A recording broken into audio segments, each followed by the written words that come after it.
everybody and welcome to a new Let's Play. Now, I am doing Jumpstart 3rd grade, going back into the Jumpstart series that I have like the best reviews and stuff like that. Really, my Jumpstart series are the best, so back at it at Jumpstart 3rd grade. Now, we're doing this because today is the 100th video special. Yeah, this is the 100th video I've uploaded to YouTube. I could have never done it without all of your support, so thank you so much. And I hope you guys enjoy this new Jumpstart series of 3rd grade. I know I will enjoy it. It's gonna be super fun. Let's jump straight into Jumpstart 3rd grade. Well, hello. We've been waiting for you. Please sign in. We've got a busy day ahead. If you're new to this school, please use the keyboard to enter your name. If you're already enrolled, select your name by clicking on it. If you don't see your name, use the arrows to scroll up or down the list. When you're finished, click on the Enter button. Please enter and have a seat. Sit up straight, no slouching in this classroom. Is that gum in your mouth? Sorry, my mistake. And in we go. Ooh, this is a 3rd grade classroom. E times 2 equals MC squared. Oh, what is this? Oh. Things are flying everywhere. Whoa!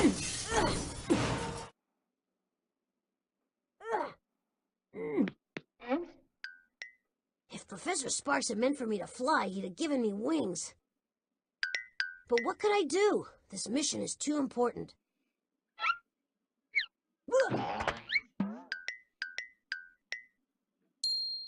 He startled me. I didn't think anyone would be here. Hey, you've got that, the transquisor. Now be careful with that thing. Don't drop it. The future of the world may depend on that little machine in your hands. Really? That is, if I'm not too late. There's just so little time and so much to do. Listen, I need your help, and if you think you can handle it, you can help me save the world. I am Android XL2, but you can call me Botley. That's what Professor Spark calls me. His daughter Polly calls me... Well, never mind what Polly calls me. I'm not getting to the point, am I? Here, let me start from the beginning.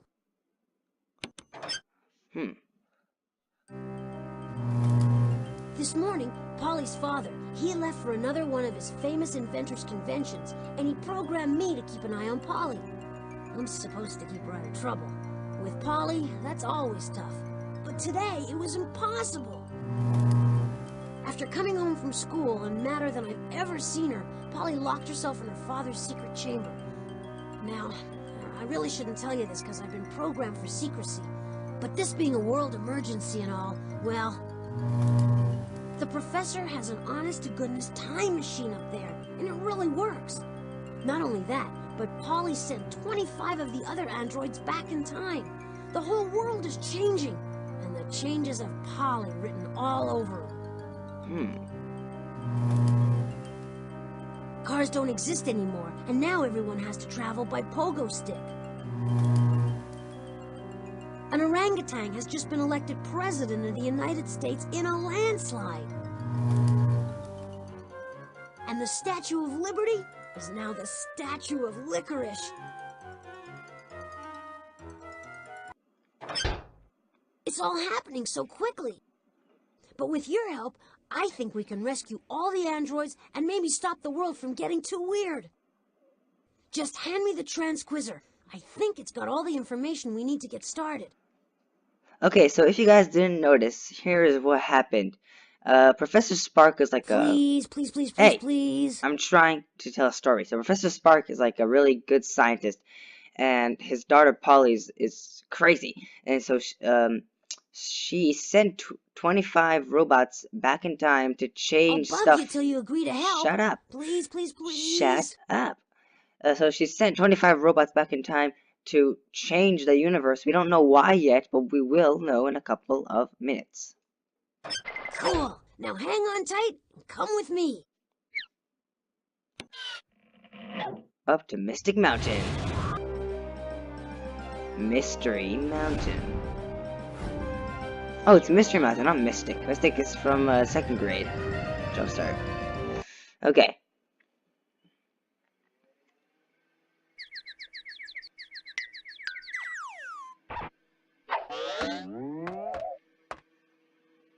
Well, this is it. Home sweet home. Polly should be inside.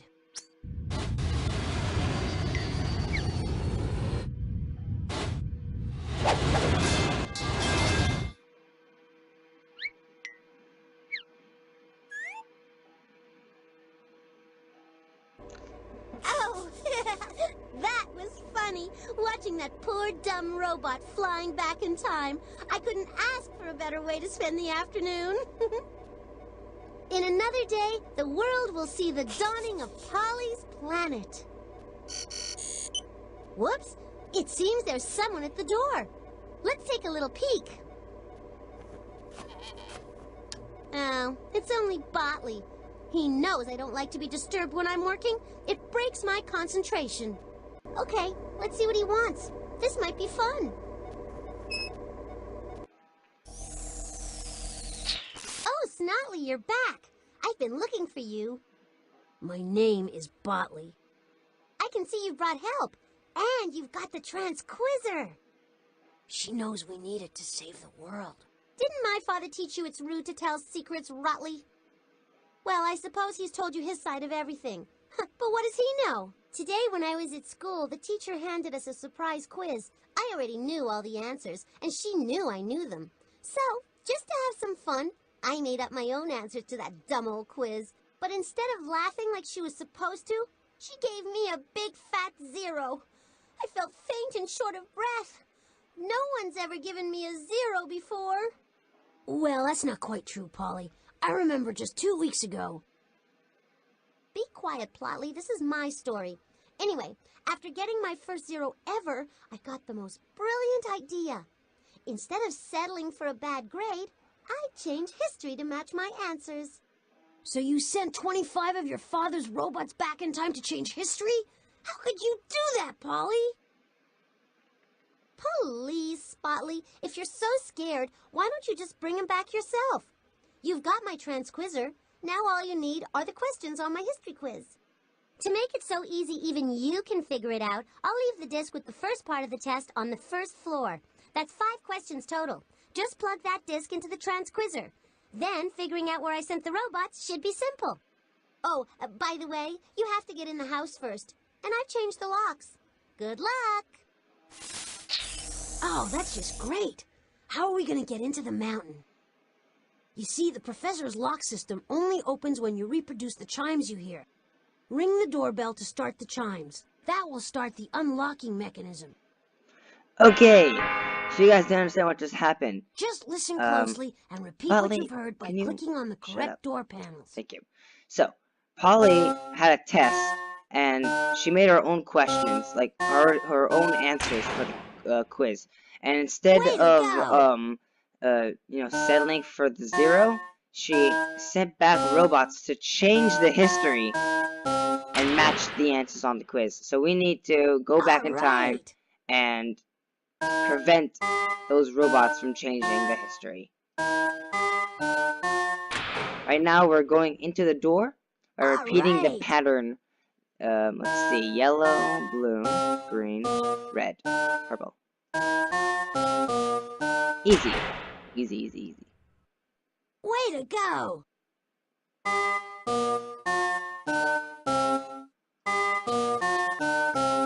Okay, last one has all the 6 colors. Only one more lock to go.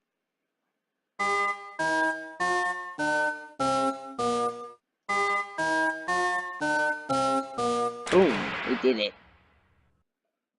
That's it, you opened the door. Let's go in. Now, be quiet and follow me. First, though, let me put this in a safe place.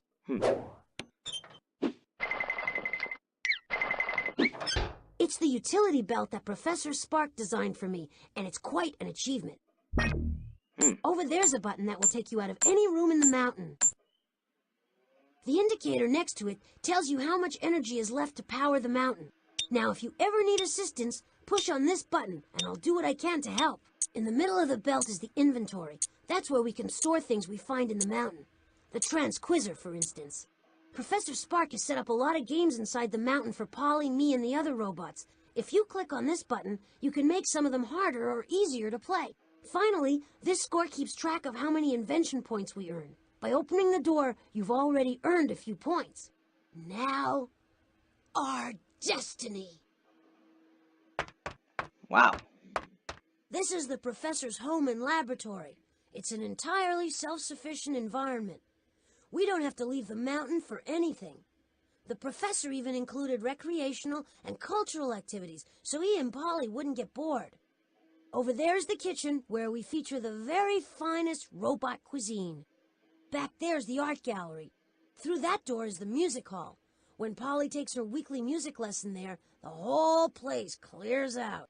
Behind that door are stairs leading to the professor's jumbo electro generator. If necessary, we might have to go down there to power up. Finally, that stairway leads to the upper floors, filled with the professor's inventions. His most amazing invention, the time machine, is at the very top. Maybe later we'll have time to explore, but now we have to stop Polly from making the world too weird. To do that, we need to find that quiz disc. Hey, there it is! Pull out the transquizzer by clicking on the inventory button on the utility belt. All right, it looks like the disc should be inserted in the slot near the top of the transquizzer. Good morning, Polly. I hope you've studied for the quiz today. You may have a lot of natural ability, but even geniuses need to study. That's Polly's teacher, Ms. Winkle. At that school on the hill, everything's state-of-the-art. All the quizzes are personalized, programmed, and videotaped by the teacher. Pretty cool, huh? Now, today's quiz is all about inventions and discoveries, something you should know plenty about, Polly. But no fair asking your father for help. There are 25 questions total, Polly. 5 on each of the 5 discs I've passed out to you and the rest of the class. That's 5 different levels. So, sit up straight, put on your thinking cap, and select your first question. Okay, what we should do first is select one of the quiz questions. Just click on any one of the 5 buttons near the bottom of the transquizzer. Since we've got to bring all the robots back, the order doesn't really matter. Okay, let's see what Polly has her first question on. People once thought the Earth was the center of the universe and everything revolved around it. That's because when they looked up in the sky, the sun and the stars all appeared to be moving around the Earth. A nice idea, but appearances can be deceiving. Today we know that the Earth revolves around what? Miss Winkle, as everybody knows, I am the center of the universe. What? Yes, Polly, you're exactly What? right. The whole world revolves around you. Heavens, Polly is just too much to bear. She used to think she was the center of the universe. Now she really is. We need to go back in time and straighten this mess out, or life as we know it will change drastically. Yeah, we need to go Click fast. on the inventory button to put away the transquizzer. Well, it just so happens, Sotley, that I realized long ago that you would try to mess up my work, so I covered my tracks by hiding clues all over the mountain. 4 clues total. Well, Polly, okay. It looks like we have no choice but to play by your rules, as unfair as they are. Just tell us what we need to find for this mission. Relax, Gutley. It won't be so bad. I sent Russian robot Cosmobot to put me in the center of the universe. You can get him back if you find these 4 clues. A pig, a sundial, a postage stamp, and a dollar bill. But why mess up a good thing? Cosmobot and I never used to get along, but now we're pals. I can't believe Polly reprogrammed him for her selfish purposes. We have to find those clues and get Cosmobot back. Keep still while I sense around for clues. Okay, All sensors indicate that Polly hid a mission clue in the kitchen. There's also a mission clue in the painting gallery. Okay, so we need to get all 4 clues, and by them we can know where we need to go to save Cosmobot, on this case, from saving the universe. So let's go into the kitchen, where the first clue is. This is the door to the kitchen. Everyone eats here. Polly, her dad, and of course, all us robots. The professor put a lock on it months ago because some of the robots were getting a little gluttonous. I mean, they'd eat all the time if they could.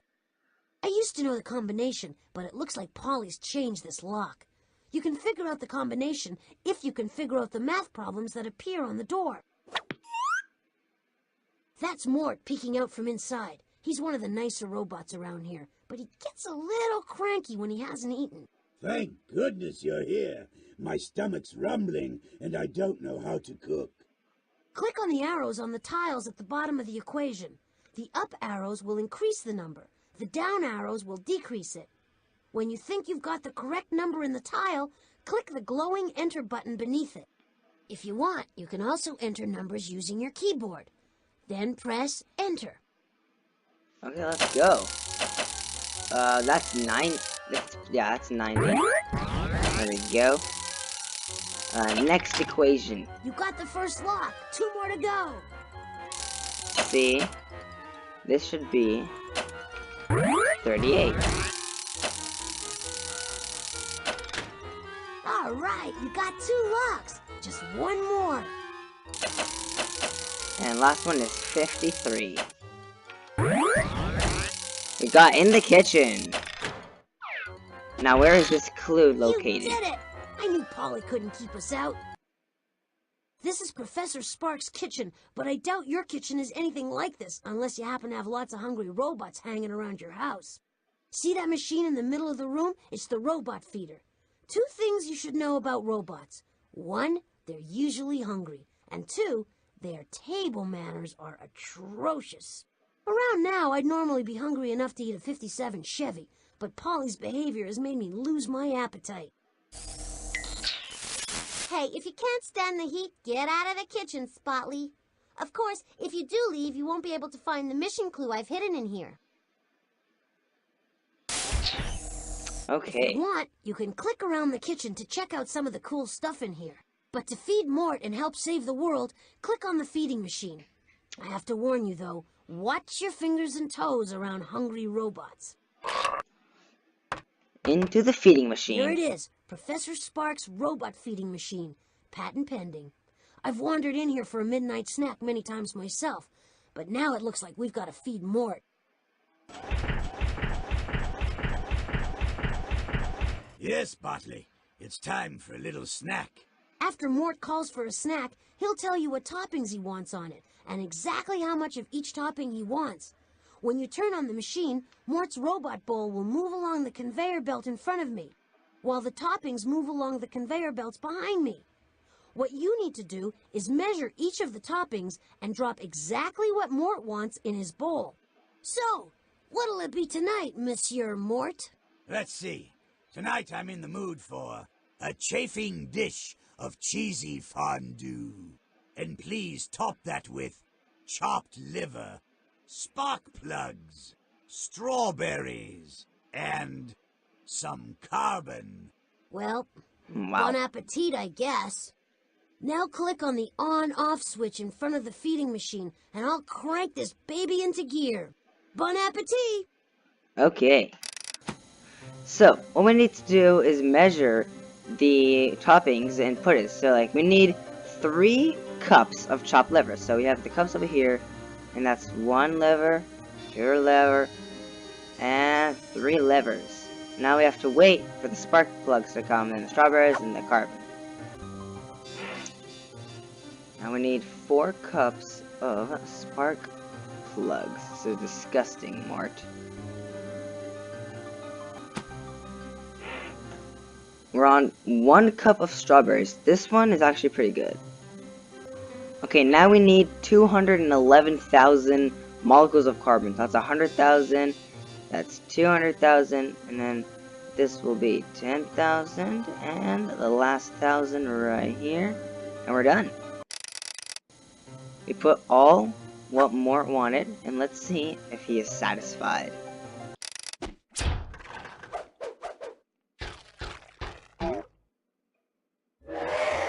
Ah, sweet nectar. Way to go! Man, that Mort can put it away. For providing such a fine feast, here's a little tip. Okay, Yes. stash that clue in your inventory. Okay, We got our all first sensors clue. indicate that Polly hid a mission clue in the painting gallery. Second clue is in the painting gallery, so let's go there right now. Let's not waste any time. This is Professor Sparks' art gallery. It's sort of an art museum and an art studio combined. That odd-looking machine over there is his virtual collection, where the professor keeps a display of some of the most famous works of art in the world. You can also go into the painting gallery in the back to create your own masterpiece. Don't forget to bring your imagination. If you're going to visit the gallery, you let me know if you find any of Polly's things hidden in there. If I've told her once, I've told her 1,000 times, don't mess up the collection. Of course, she doesn't listen to me. Why, once I found a Romanesque urn next to a Baroque. That's Mrs. Beasley. She's the resident art expert. Some say she's as old as some of the Greco-Roman statues in here. I heard that, you hotshot silicon chipsters. So smart and so fast, and so what? I've got more sense in my vacuum tubes than a lot of you. Well, if we have any questions about the art, we'll be sure to ask you. Let's go to the painting gallery. I sense there's a mission clue there. Okay. This room looks like an ordinary painting gallery, but Polly's father created it so anyone can make their own art. Heidi-ho, Snotley. I hid one of the mission clues here, and if you want it, either you or your friend will have to paint me a pretty picture. Of course, I get to tell you exactly what to paint. And it better be good. I've always wanted a painting that showed something like this.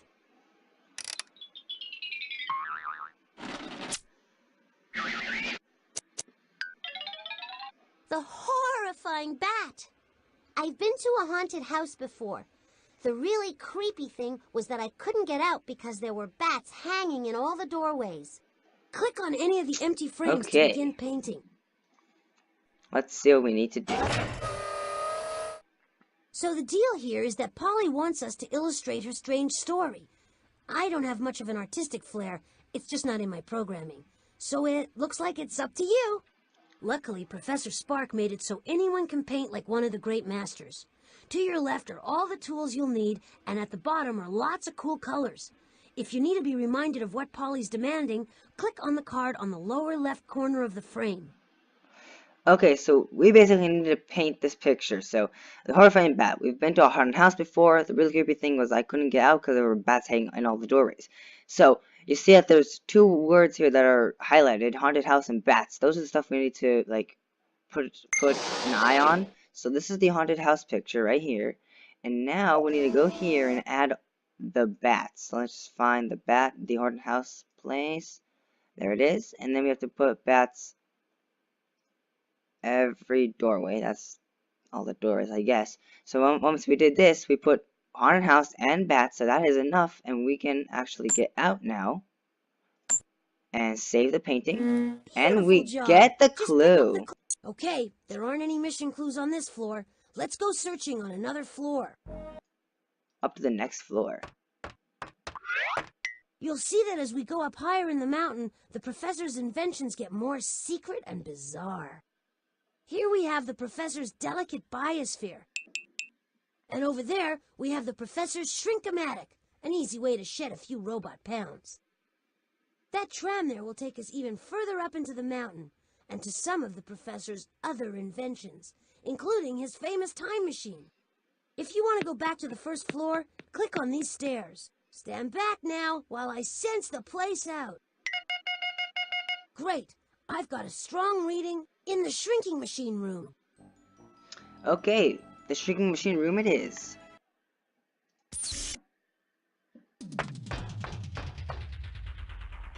This is Professor Sparks' masterpiece. Well, one of them anyway. He calls it the... something or other. We call it the Shrink-O-Matic. It can reduce anything or anyone to the size of a medium-large molecule with the help of my good friend Egbert. Oh, yes. So if you want to know about any of my wonderful specimens, just pick up this analyzer and click on it. But please, don't hurt the specimens.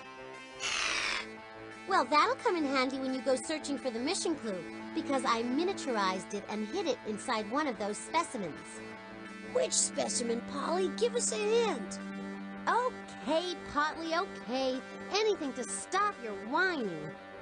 The male of this species is fond of getting done up in a beautiful and colorful feathery outfit. The female prefers a more subtle look. I don't believe preference plays into it. These specimens are simply born with the attributes you mention. So we have to figure out which specimen Polly is talking about. That's where Egbert will come in handy. Use his analyzer to get information on any of the specimens and to help you determine which is the right one. When you think you know the right specimen, hand the analyzer back to Egbert. You can then move the specimen over to the Shrink-O-Matic. Once it's there, Egbert can shrink me to the size of a molecule. Then I can dive into the specimen and find what we're looking for. Okay, so Polly's hint was that the male shows colored feathers and the female not so much. And mostly I would just go each one looking at what he says, but I already know what it is because I have common knowledge, and it is the peacock. Peacock. A peacock is a large, brightly colored bird. When a peacock spreads its tail feathers, it's showing off its bright purple, blue, and gold colors. Male peacocks are much more beautiful than female peacocks. So yeah, this is exactly what he's talking about. So what we need to do, we need to take this peacock, take a peacock, put it in a Shrink-O-Matic, Do you think that's the right and Ready, Botley? we go Hold on inside. tight. It is some ride, I'm told. Oh my! Okay, once we're inside, we need to just If play you chose the right Tetris, basically. specimen, the object Polly hit should be somewhere inside that giant... Okay, we're on the last hit. We just need to hit the... I think we got it. Boom. And there's our clue! We found it! Just pick up the clue and add it to the inventory. There are no missions. Let's continue up to the last floor.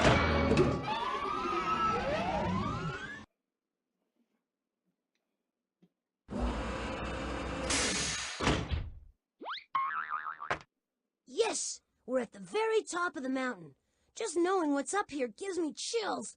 Still, I'd go anywhere and face any danger to save my fellow robots. Over there, we have the professor's observatory. Once, a while ago, he caught Polly spying on the neighbors with the telescope. Boy, did she get a nice long time out. In that room is a little obstacle course, sort of a robot boot camp. The professor uses it to test out his new robots. Of course, I passed with flying colors when I was tested, but sometimes he comes across a robot with a few bugs that need to be worked out. If you want to go back downstairs, just click on the tram. Oh, and over there, behind those forbidding stone doors, that's where the professor stores the time machine. There's no way to open it, though, until we have all of Polly's mission clues and, of course, enough invention points. Stand back now while I sense the place out. I'm getting a strong clue reading in the observatory. Okay.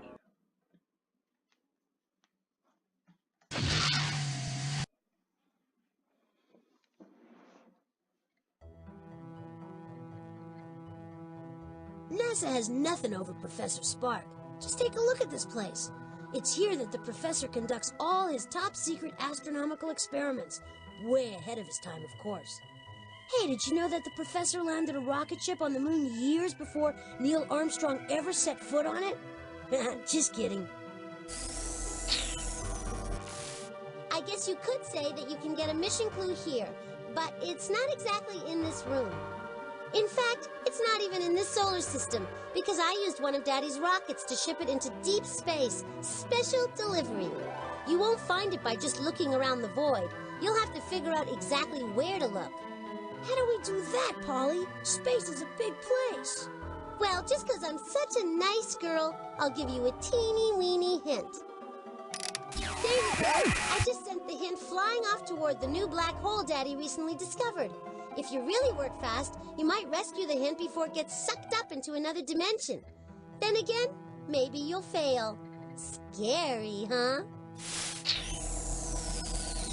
Don't worry, we might have a chance. Professor Spark recently launched a whole series of space probes into the black hole. I think we can use it to intercept Polly's radio transmission. Just click on the telescope and we'll get started.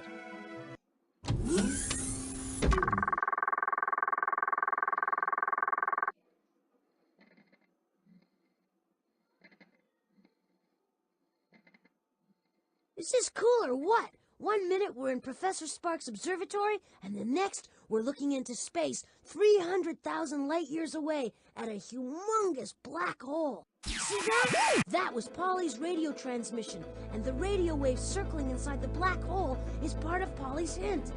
Unless you blast it out of there, it's gonna get sucked into a different dimension. That's one of Professor Spark's space probes. Don't worry, it's strong enough to resist the intense gravitational pull of the black hole, and it packs laser beams powerful enough to knock Polly's radio transmission to safety.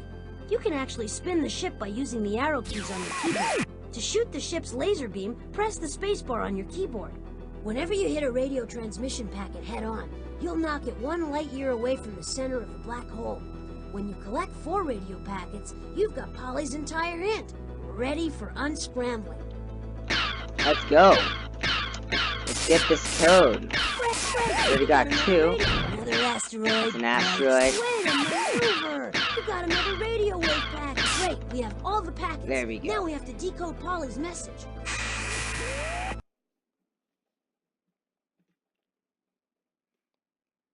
This is the professor's alien transmission decoding device.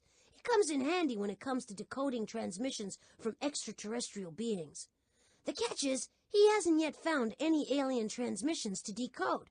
Still, we can use it to read Polly's hint. I guess you can call that an alien transmission. Here comes the radio transmission you intercepted from the grip of the black hole. Let's see. I made the days longer than the nights.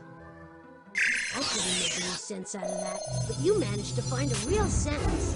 Great! I made flowers grow tall and days grow warm. I couldn't make any sense out of that, but you managed to find a real sentence. Great! How did I do all these things? I couldn't make any sense out of that, but you managed to find a real sentence. Great! I brought spring to ancient people.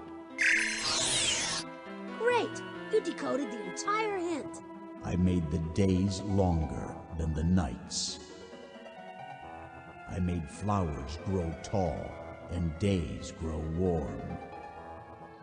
How did I do all these things? I brought spring to ancient people. Way to go! The hint is unscrambled. Now we just have to go to the star chart and figure out where in the universe she sent our clue.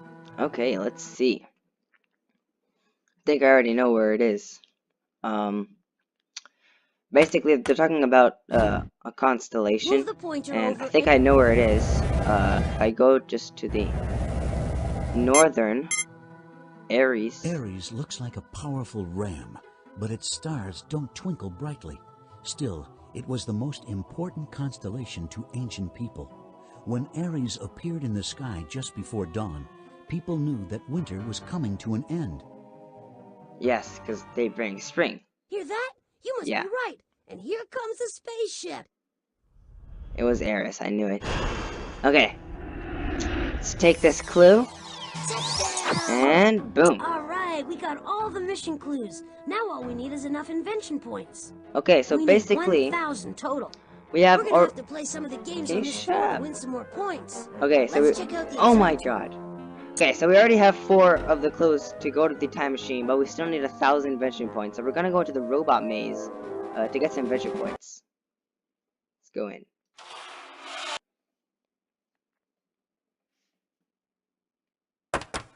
This is the most dangerous part of the mountain. That's why Professor Spark uses it as an obstacle course for testing out new robots. With all the treacherous paths and sharp turns, it's the perfect way to test out the latest in robot navigational technology.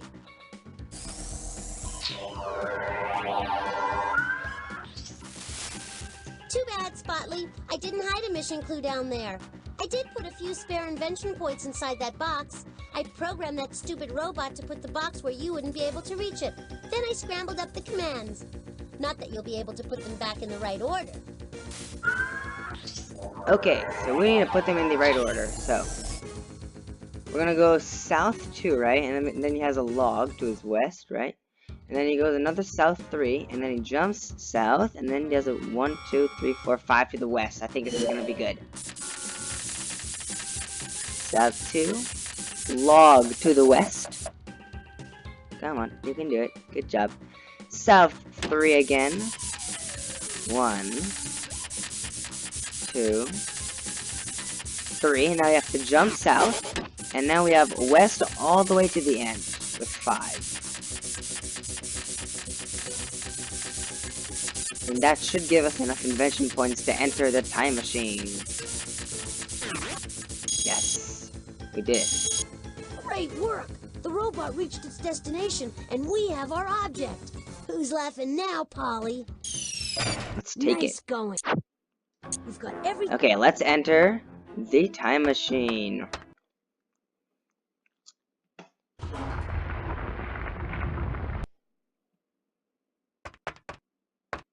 Wow. Excuse me if I sound sort of odd, but I wasn't sure we'd make it to the time machine mission control. It's impressive, huh? This is Professor Spark's most important work to date, the time machine extraordinaire. The professor created it so he could witness the invention of anything you can think of. Just go back in time and observe. He would never meddle, not like Polly. When he finds out what she's been up to, I wouldn't be surprised if she's in for some serious time out. Now we need to figure out where we have to go in history to complete this mission. That odd-looking machine will help with that task. It's called the Wheel of Invention, and by using Polly's mission clues, we can figure out which inventor we need to find. The professor tried to ensure that not just anybody could use the time machine. You need to know something about history, science, art, a little bit of everything, really. So click on the wheel and let's get going.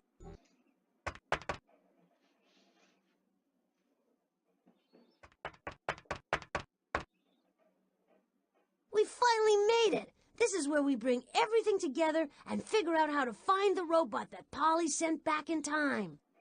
This is the professor's Wheel of Invention. It's an obstacle to the time machine. You see, some of the robots kept wanting to travel back in time to taunt the early computers, but you can't have that. So the professor devised a little quiz that's too difficult for the robots. But hopefully it's not too difficult for you. Oh, brother. Polly's reprogrammed the wheel so it's no longer just a quiz. It's a quiz show. It seems the show's called Pollywood Squares. And you're the first contestant. This is how you play. Answer 3 questions for each of the clues you collected. You'll find out what, when, where, and who. All the information you need to create a profile of your mission. Once the game begins, you gotta work fast and try to answer each question on the first try. That way you'll win the time key faster and win the most points. Ready, set, okay, let's begin. Just click the on button to start. Okay, so we got all of Polly's 4 clues, and with them we can understand who we need to go find, where, when, and what did he invent, so that way we can complete the mission. Ladies and gentlemen, kids and robots of all ages, it's time to play Pollywood Squares with your telegenic host, me, Monty Monitor. Answer all the questions correctly, and you'll be sent back in time, all expenses paid, to rescue poor Cosmobot. Your first clue is a pork chop. The pork chop will show you what your mission is all about. I love pork chops, and I'm not the only one. Pork chops can be found in cuisines all around the world. Pork chops come from which farm animals? They come from the pigs. That's right. Pork chops come from pigs. So does ham and bacon. It's all pork and it comes from pigs. Pigs are the only animals besides humans whose skin can get what painful condition? Sunburn. You're right. Hey, pigs get sunburns just like people. Sunburns are caused by overexposure to the powerful rays of the sun. Our sun is actually a star. It's the center of a group of heavenly bodies known as what? The solar system. Yeah, there it is. You did it! Yay! Another word for sun is solar. That's why they call it the solar system. Aha! So it seems that Polly sent Cosmobot back to the time in history when the solar system was discovered. But where was that? Your second clue is a postage stamp, and it will tell you where in the world your mission will take you. Postage stamps are a way to pay for sending letters and packages. Before postage stamps were invented, the person who received a letter had to pay for it, not the person who sent it. The postage stamp was first invented by an Englishman named Rowland Hill. What country did the English inventor of the postage stamp come from? Probably Great Britain. Yeah. That's right. Oh, jolly good. English people come from England, and England is part of the United Kingdom of Great Britain. Now, let's see how good you are at geography. Great Britain is located on which continent? Europe. There it is. Right! Oh, Great Britain is in Europe, the second smallest continent on Earth. What country is located in the very center of the continent of Europe? Let's see. Great Britain's in the top, France is a little in the bottom, so I think Poland. Yeah, Correct. Poland's in the middle. Yes! Poland is a large country in the center of Europe. Polish people make delicious pork sausages and dance to a unique style of music called polka. Poland's also the place where the solar system was first discovered. Thanks, Monty. We now know that the solar system was discovered in Poland. What we don't know is when it was discovered and by whom. The third clue is a dollar bill. It will tell you when in history the solar system was discovered. If you had $1 million bills, you'd be a millionaire. The first kid ever to earn $1 million was a famous movie star named Shirley Temple.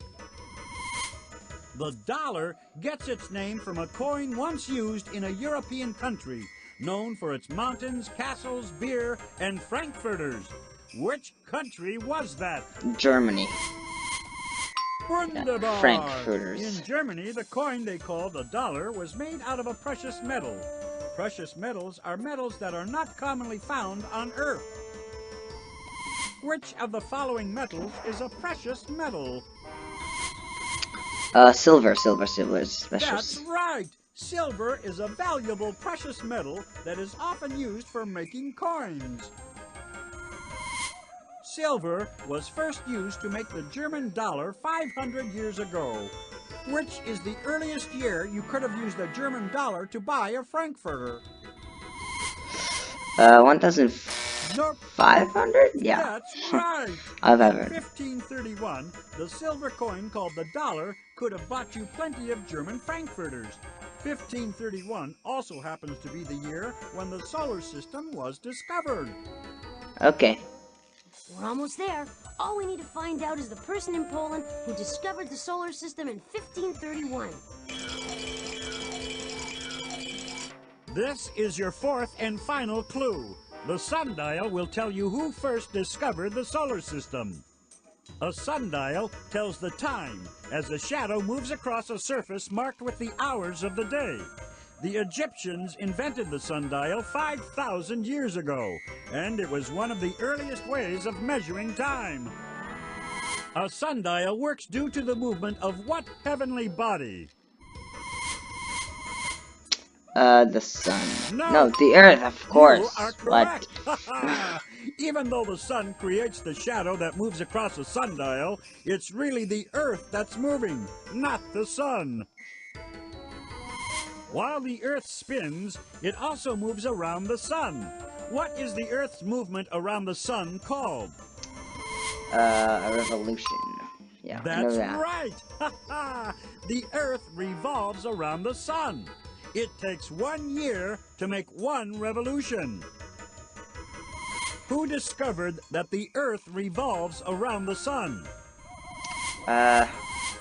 Copernicus. Yeah. Right you are. Copernicus was the Polish astronomer who discovered the solar system in 1531. Before his discovery, people thought that everything revolved around the earth. Okie dokie. Okay. Got all the We information. got everything we need. We know where, we know when, we know who.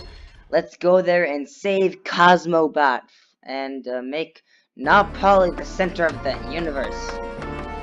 Wow, I never thought I'd see the inside of this thing. Pretty cool, huh? The professor made it clear this time machine was off limits to anyone but him. But with Polly about to send the world out of control, I think the professor would understand. That looks like our window into the past. Look, all the information you found at the wheel is now neatly in place up there. I guess the time key did that. This lever looks important. Click on me if you think I should pull it. Maybe it'll start things up. Yeah, Next stop, press it. Poland, to visit the great scientist Copernicus. He's about to discover that the sun is the center of the solar system.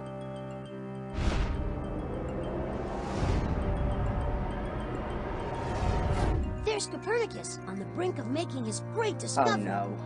But look, Polly has reprogrammed the Russian robot Cosmobot to paint her picture on the model of the sun. Nyet, Cosmobot, nyet!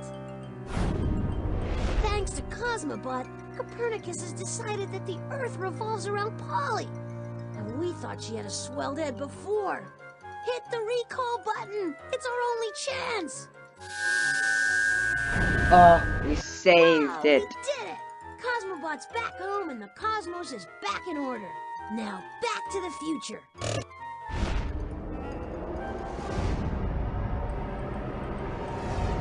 Whoa, that was some landing. Press the back button on the utility belt to leave the time machine. This is where the professor stores all his time-traveling robots. I call it the Robot Roost. Believe you me, these guys have been around the block a few times. The problem is, we have to get them all back from the different places and times that Polly sent them. Right now, though, it's 1 down and 24 to go. You gotta start somewhere. Just let me store this robot for safekeeping. A long rest is sorely needed. Polly sent plenty more back in time, so let's start another mission. Well, good for you, Snotley. You rescued another one of your little friends. How sweet. But there are more where that one came from. I just hope you can rescue them in time. Let's take a look at that transquizzer and select another mission. Click on the inventory. Okay, guys, I think this is the end of episode 1 of Jumpstart 3rd grade. This was a really long one because they had to like every single time, like the first episode, they explain everything, and that's why it took a long time. But the next episode, they will be like, I don't know, 20-30 minutes. It's just, you know, going and doing all the stuff. No need for introductions or in the middle explaining what you need to do in every single thing and stuff like that. So it's gonna go really faster. But I still hope if you're As here, long as there is a single robot lost to history, Polly, can you our let me mission isn't speak? complete. Let's Okay, get back so to it. this was my 100th video, so if you've made it all the way here into the video and you've watched everything, then I owe to you. And comment down below hashtag pants. Yeah, if you put hashtag pants in the comments down below, then I know that you have watched this whole hour of the video, and you're As amazing. long as there is You a are single amazing. robot lost to history, So yeah, our I'll mission see you isn't in the complete. next Let's get back to it. episode. Peace.